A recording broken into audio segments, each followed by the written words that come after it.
अब अक्सर ये मामला रसूल की 3 बेटियां 4 बेटियां या 1 बेटी, ये बड़ा मामला चलता रहता है। इसका ताल्लुक भी अरब की सुन्नत से, क्योंकि तारीख लिखने वाला अरब के माहौल और माशरे में बड़ा होने वाला, जिसकी जहनियत मेंटलिटी वही थी जो अरबों की थी ना, तारीख भी उन्होंने लिखी।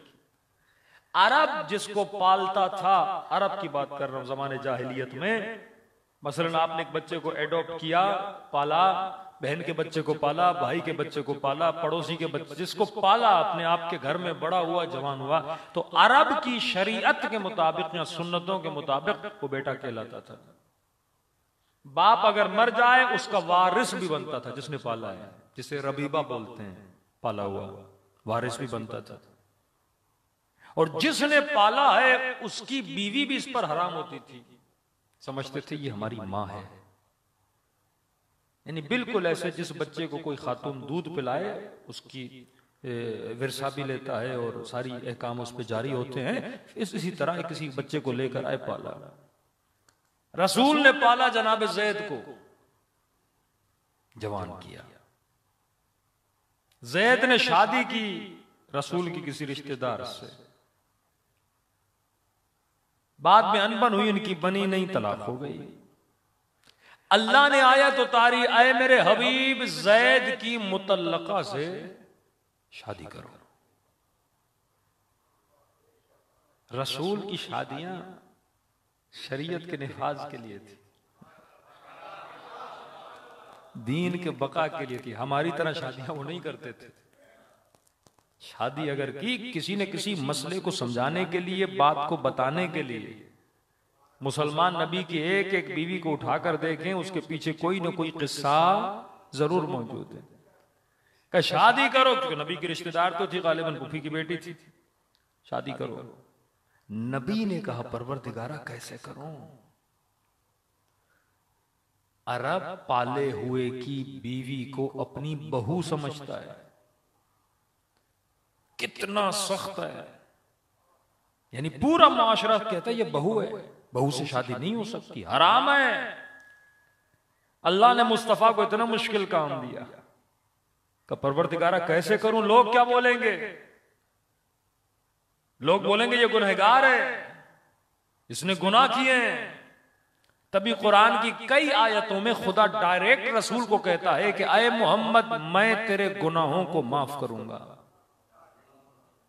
कई आयतों में यह है, मैं तेरे गुनाहों को माफ करूंगा। यहां पे बेचारे वहाबी लोग कहते हैं नबी मासूम नहीं होता, अल्लाह ने कहा मैं तेरे गुनाहों को माफ करूंगा।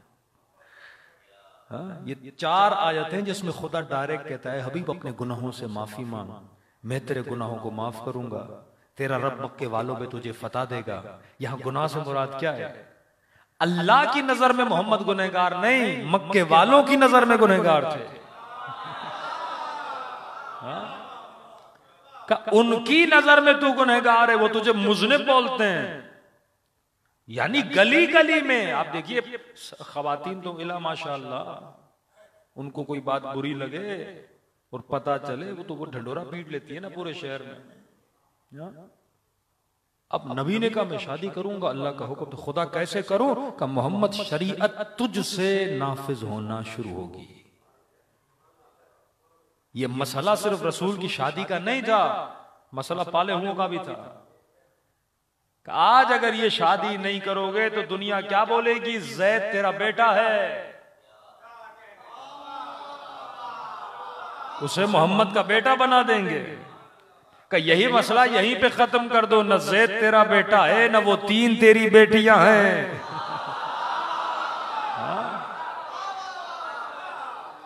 इतना बड़ा कदम था जो खुदा ने रसूल के सारे मसाइल को हल करना था ना। अगर फातिमा के अलावा कोई और बेटी थी वो इर्स का दावा करती, अगर वो इर्स का दावा नहीं करती उसके बच्चों में से कोई इर्स का दावा करता। अगर उन्होंने दावा नहीं किया तो पूरी तारीख में एक मर्तबा दिखाओ कि 3 बेटियों में से किसी के बच्चे ने यह दावा किया हो मैं मोहम्मद का नवासा हूं सिवाय हसन हुसैन के। कहते नहीं जिंदा नहीं थी, मर गई और ये हुआ, और भाई बच्चे तो थे ना, सारी की सारी बांझ तो नहीं थी ना, किसी का तो कोई बच्चा होगा ना। आकर दावा करे मैं मोहम्मद का नवासा हूं, कभी उन्होंने दावा नहीं किया। अल्लाह ने कहा शादी कर, सुन्नत को तोड़, क्योंकि तेरा काम है गलत सुन्नतों को खत्म करना, शरीयत ऐसे नाफिज नहीं होगी। अब तसव्वुर करें, रसूल ने ज़ैद की मुतल्लका से निकाह डाल दिया। मक्के की औरतों को पता चला, गली गली कूचे कूचे इसने गुनाह किया है, इसने गुनाह किया है। अल-इयाज़ु बिल्लाह, वो निस्बतें जो हम देते हैं ना किसी गुनहगार के लिए, वो निस्बतें रसूल को देने लगे। अल्लाह ने कहा, ऐ हबीब घबराओ नहीं, फतह मक्का के बाद मैं तेरे सारे गुनाहों को मिटा दूंगा।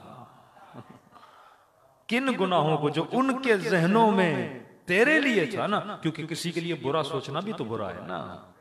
अल्लाह के हबीब रहमतुल लिल आलमीन को इतनी बड़ी तोहमत लगाए, रसूल पे क्या गुजरती होगी? कि घबराओ नहीं, मैं तेरे सारे गुनाहों को बख्शवा दूंगा। मतलब जो उनके जहनों में है वो चीज मैं उनके जहनों से क्या कर दूंगा? खत्म कर दूंगा। आज के बाद तेरे लिए कोई ऐसा जुमला नहीं बोलेगा। और फतेह मक्का के बाद यही हुआ, नबी ने इस तरह सुन्नतों को क्या किया? नाफिज किया। सुन्नतों का मुकाबला करना बहुत मुश्किल था। जाते जाते इन्हीं जनाबे ज़ैद, जिनको पाला था, उनका बेटा था उसामा, जिसको आप बोलते हैं लश्करे उसामा, रूम की तरफ हमला करना था। नबी ने लश्कर का सिपह सालार किसे बनाया? उसामा को बनाया। और कहा कि लश्कर ले जा, या रसूल अल्लाह गर्मी है, या रसूल अल्लाह सर्दी है, या रसूल अल्लाह आप बीमार हैं, या रसूल अल्लाह ये मसला है। नबी ने फरमाया, जो नहीं जाएगा वो मलऊन है।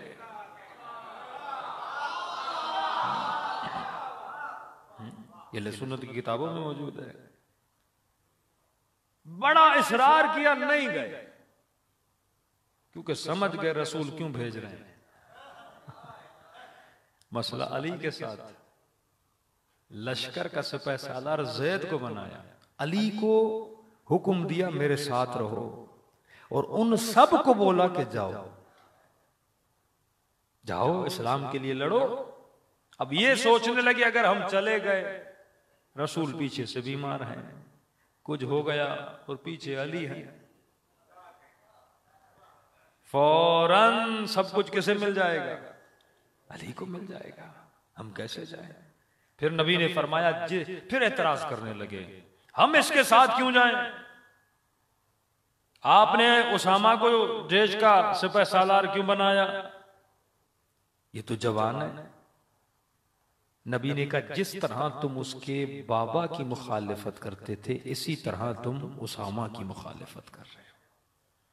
मैं बेहतर जानता हूं किसे मैंने सिपह सालार बनाना है, किसे नहीं बनाना। मतलब नबी बूढ़ों को ट्रेनिंग दे रहे थे, किसी जवान की इमामत में आ जाए। अरब ये बर्दाश्त नहीं करता था कोई जवान लश्कर का सिपह सालार बन जाए। मसलन आपकी इमाम बारगाह है, यहाँ बुढ़े बुढ़े बूढ़े बुजुर्ग हजरात बहुत होंगे, और आपने किसी 18 साल के जवान को इमाम बारगाह का क्या बना दिया? कोई जनरल सेक्रेटरी। अब सारे बुढ़े बोलेंगे हम मर गए थे, हाँ? हमारा तजुर्बा नहीं, आपने जवान को बना दिया। अब ये तो इमाम बारगाह है, वो रिसालत की बात हो रही है, लश्कर की बात हो रही है कि हमने कुर्बानियां दी, हमने माल दिया, हमने सब कुछ दिया, हमने रिश्तेदारियां की, और इस जवान को बना दिया। तो नबी उसी वक्त उनकी, यानी जाते जाते भी जो अरब के जहन में सुन्नतें हैं उसे क्या कर रहे हैं? तोड़ते हुए जा रहे हैं। कि इन्ना करमकुम इंदल्लाहि अतकाकुम, खुदा ये नहीं देखता कौन जवान है कौन बूढ़ा है, खुदा ये देखता है किसमें तकवा ज्यादा है।